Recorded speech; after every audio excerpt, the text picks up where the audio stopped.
suasana rapat koordinasi perlindungan anak di wilayah hak asasi manusia Nusa Tenggara Timur. Rapat koordinasi yang diselenggarakan Kantor Wilayah Hak Asasi Manusia Nusa Tenggara Timur ini menegaskan komitmen untuk memantapkan implementasi Konvensi Hak Anak, terutama dalam menekan angka pekerja anak dan menghentikan praktik pernikahan dini yang masih terjadi di berbagai daerah di Nusa Tenggara Timur.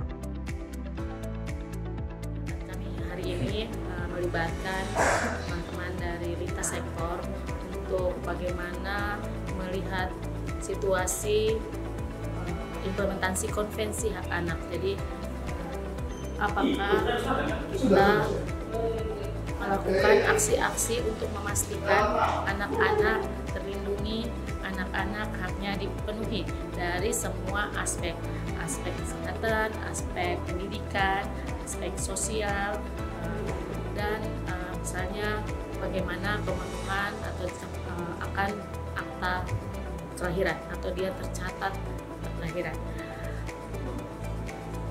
Di NTT kami melihat bahwa banyak adik-adik kita, anak-anak kita yang masih berjualan di lampu merah, baik di depan kantor gubernur maupun di kirab, maupun mereka yang masih menjajakan snack-snack di depan minimarket, supermarket. Kami berharap dengan kolaborasi bersama teman-teman dari perangkat daerah terkait maupun teman-teman dari NGO, kita bersama-sama bisa menemukan solusi terbaik untuk adik-adik kita yang masih tereksploitasi, harus bekerja di jam-jam di mana mereka harusnya bersekolah, di jam-jam di mana harusnya mereka ada di rumah. Nah, di jam-jam itu kemungkinan juga mereka tidak terlindungi. Angka pekerja anak yang semakin tinggi menjadi perhatian khusus dalam rapat koordinasi ini.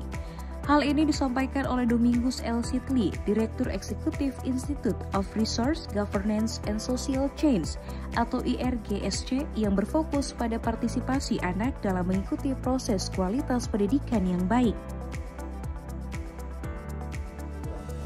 Anak-anak NTT kadang-kadang memutuskan untuk keluar dari sekolah karena berpikir bahwa pendidikan juga bukan jalan keluar. Lebih baik dari mereka teman yang berpikir bahwa lebih baik kami kerja dapat uang membiayai keluarga daripada setelah sekolah SMA pun masih mencari kerja. Itu pikiran mereka.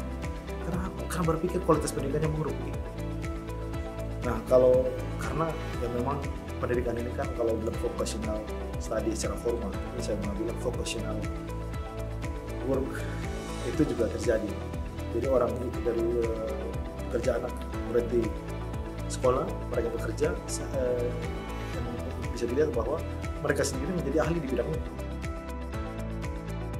Melalui langkah terpadu dan pengawasan ketat, Kantor Wilayah Hak Asasi Manusia Nusa Tenggara Timur menegaskan komitmen untuk melindungi setiap anak dari kekerasan, eksploitasi, serta praktik yang mengancam masa depan mereka.